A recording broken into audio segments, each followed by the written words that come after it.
Hello and welcome students to the second lecture of control systems. In this lecture, we will be studying about the transfer function of a system. What is the transfer function and what are its advantages and disadvantages and what are its properties. So let's start with the definition. So a transfer function is the ratio of the Laplace transform of the output signal to the Laplace transform of the input signal, assuming all the initial conditions are 0. ठीक है, मतलब है कि हमारा transfer function का definition है, मतलब है उसका कि Laplace transform of output divided by Laplace transform of input, तब जबकि सारे इनिशियल कंडीशंस हमारे ज़ीरो हैं. ठीक है, एग्जांपल्स यहाँ दिया हुआ है. फिगर ए है, यहाँ आर टी हमारा इनपुट सिग्नल है, सी टी आउटपुट सिग्नल है, और ये जो जी टी है ये हमारा क्या है, ट्रांसफर फंक्शन है लेकिन टाइम डोमेन में. ठीक है, इसी तरह से फिगर बी में आर एस इनपुट सिग्नल का लैप्लस ट्रांसफॉर्म है, सी एस आउटपुट सिग्नल का लैप्लस ट्रांसफॉर्म, और G S it is the transfer function of the system. उसी तरह से ये हमारा फिगर सी में डिफरेंशियल ऑपरेटर पे है, एक्स टी, वाई टी और जी डी. ठीक है, तो मैथमेटिकली हम लोग इसको कैसे डिफाइन कर सकते हैं.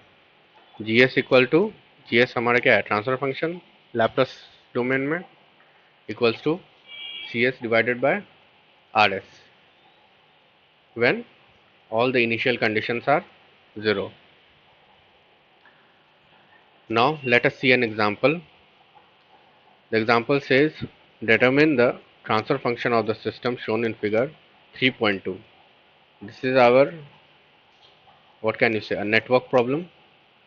VIT is the input voltage, VOT is the output voltage, R resistor, L inductor, and C is the capacitor.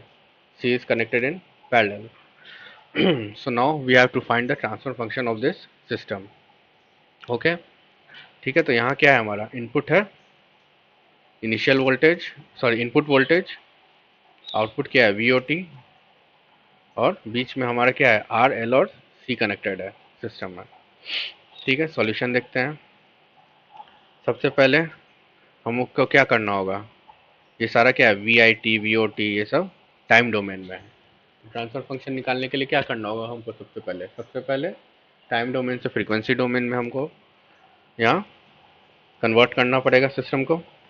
ठीक है, तो यहाँ हम देख सकते हैं फर्स्ट स्टेप में हमारे नेटवर्क को, सिस्टम को फ्रीक्वेंसी डोमेन में हम लोग शिफ्ट किए. V I T is equals को हम लोग कन्वर्ट किए वी आई एस में, V O T V O S, R R ही रहेगा.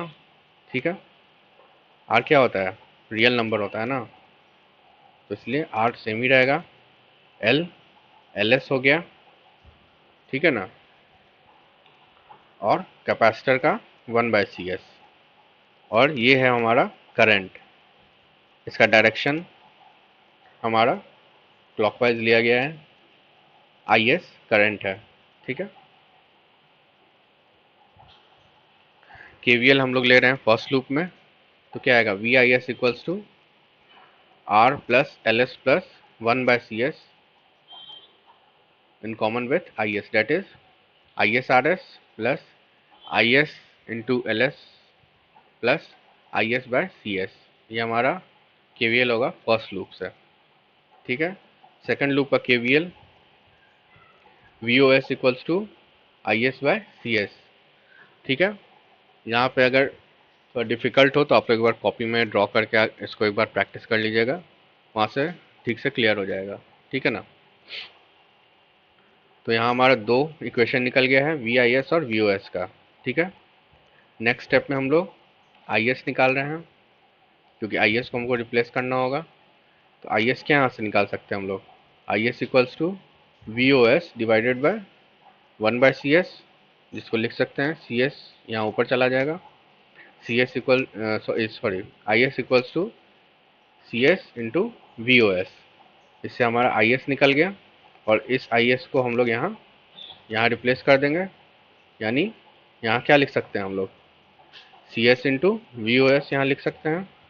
ठीक है, तो नेक्स्ट स्टेप में क्या आ गया, V I S equal to R plus L S plus one by C S into ये आई एस का हमारा था जिसको हम लोग यहाँ रिप्लेस किए हैं, C S into V O S.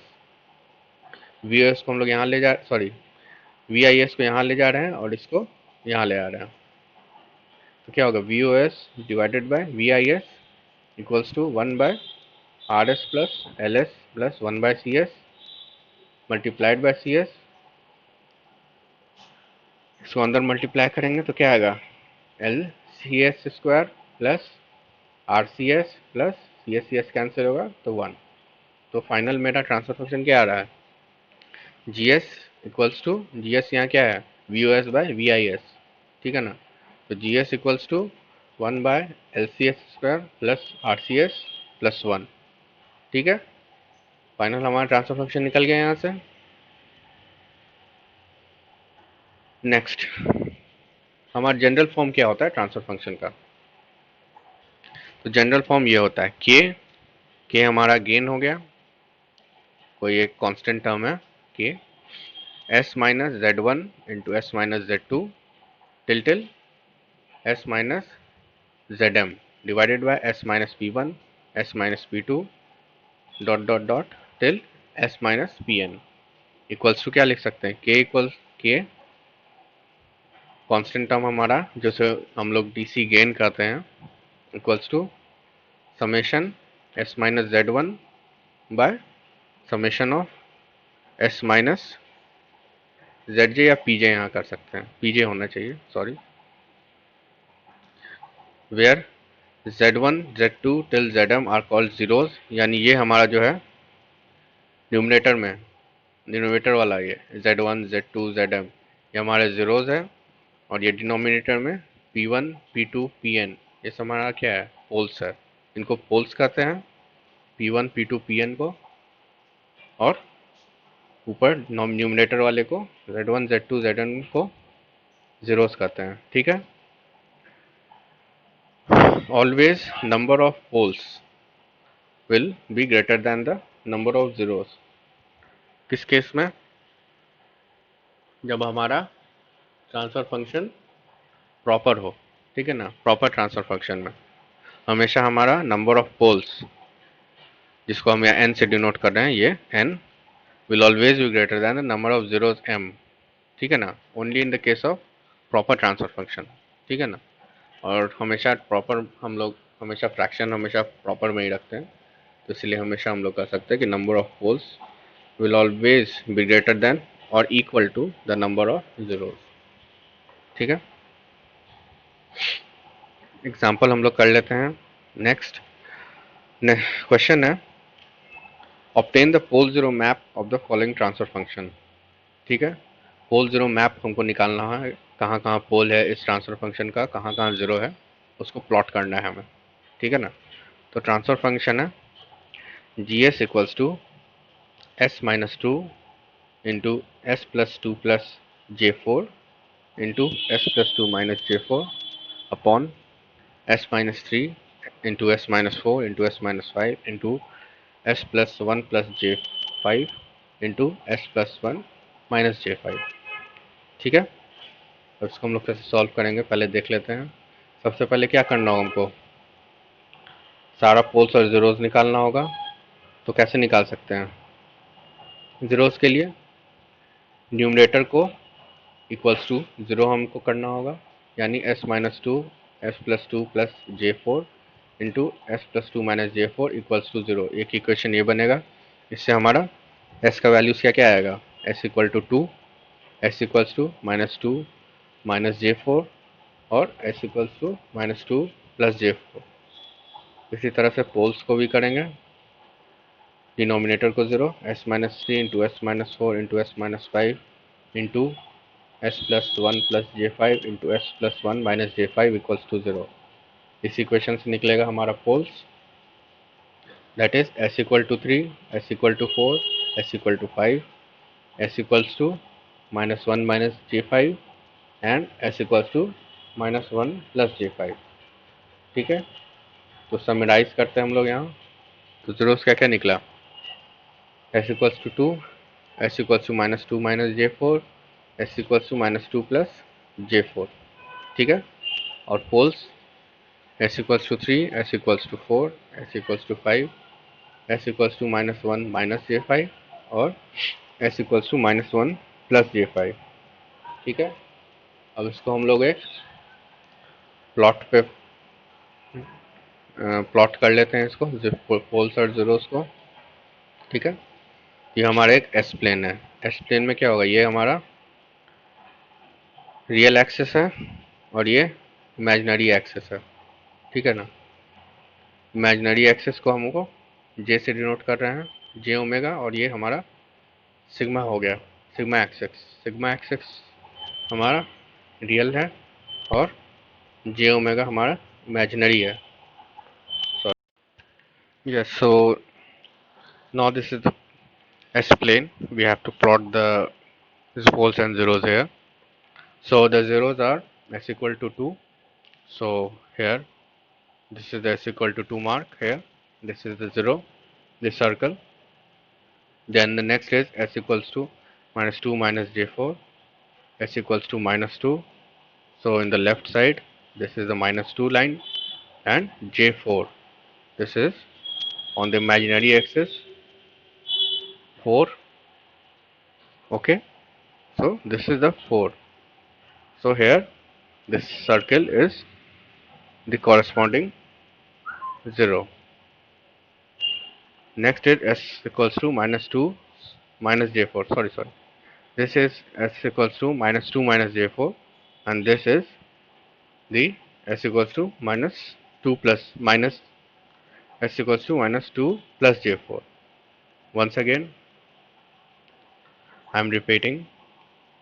This is s equals to -2 minus j4, and this is s equals to -2 plus j4. Okay, no confusion here. So now for poles, first is at s equals to 3, s equals to 2, 3, this cross. Next x equals to 4, s equals to 4. Next one s equals to 5, s equals to 5, this one. Next s equals to -1 minus j5, s equals to -1, this, and minus j5. So downwards this crosses s equals to -1 minus j5.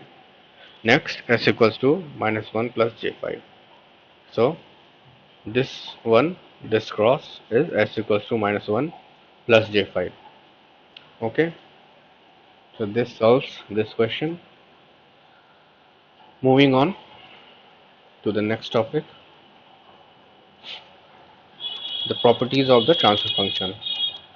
So what are the properties? The first one is that it has zero initial conditions. We have seen in the definition itself there that the transfer function has a zero initial condition. Okay. Next, it is same as Laplace transform of its impulse response. Okay. Impulse response अब क्या होता है, ठीक है ना. तो किसी भी इम्पल्स हम लोग क्या कर सकते हैं, डेल्टा टी से डिनोट करते हैं टाइम डोमेन में. ठीक है ना. अब उस डेल्टा टी को हम लोग, उसका अगर हम लोग लैपलेस लेंगे तो क्या आएगा, Laplace transform of delta T, यानी Laplace transform of impulse is 1. ठीक है ना, ये सब तो आप लोग जानते हैं. तो अगर हम लोग इम्पल्स रिस्पॉन्स हमको निकालना है, यानी कि इनपुट हमारा इम्पल्स है. ठीक है ना. तो अगर हम लोग इनपुट को मल्टीप्लाई करते हैं, मान लो डेल टी इंटू हमारा ट्रांसफर फंक्शन है जी टी, टाइम डोमेन में हो गया, ये हमारा C T equals to del T into G T हो जाएगा आउटपुट.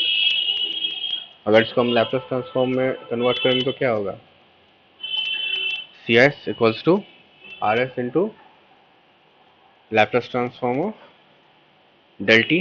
डेल टी का लैप्लास ट्रांसफॉर्म क्या होगा, बताइए, लैपलेस ट्रांसफॉर्म डेल टी का 1 होगा, तो क्या होगा, C S equals to G S हो जाएगा ना। तो हमारा जो आउटपुट इम्पल्स आउटपुट हुआ यानी इम्पल्स रिस्पॉन्स होगा वो क्या होगा, ट्रांसफर फंक्शन के लैपलेस ट्रांसफॉर्म के बराबर हो जाएगा। ठीक है ना। Next, replacing s by d by dt in the transfer function, the differential equation can be obtained। ठीक है ना। तो s के जगह हम लोग d by dt को अगर हम लोग रिप्लेस कर देंगे तो हम लोग डिफरेंशियल फॉर्म में इक्वेशन को लिख सकते हैं। Next, poles and zeros can be obtain from the transfer function. ये अभी हम लोग ने पिछले एग्जांपल में देखा है, पोल्स एंड जीरोस मैपिंग हम लोग कर सकते हैं ट्रांसफर फंक्शन से। And next, it is applicable to linear system only. ठीक है ना, सिर्फ लीनियर सिस्टम्स के लिए हम लोग ट्रांसफर फंक्शन निकाल सकते हैं, नॉन लीनियर सिस्टम्स के लिए ट्रांसफर फंक्शन नहीं डिफाइंड है। ठीक है ना। Next, advantages of transfer function. First क्या है, मैथमेटिकल मॉडल हमको सिस्टम का बताता है। किसी भी सिस्टम का हम लोग मैथमेटिकल मॉडलिंग कर सकते हैं ट्रांसफर फंक्शन को यूज़ करके। First advantage. Second, poles and zeros obtain कर सकते हैं हम लोग ट्रांसफर फंक्शन से। पोल्स एंड जीरोस हमको पता चल जाएगा तो स्टेबिलिटी हम लोग पता कर सकते हैं सिस्टम का, स्टेबल है या नहीं है। चलेगा ना। अरे भाई, पोल्स अगर हमारा तो अगर कोई भी pole right half of S plane में है तो क्या होगा, सिस्टम अनस्टेबल होगा।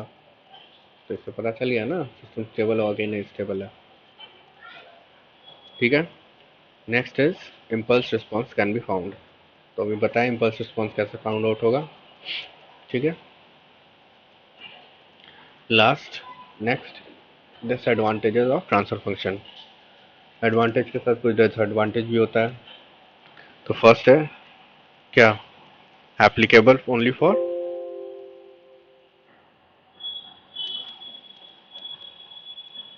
It is applicable only to linear systems. ठीक है ना।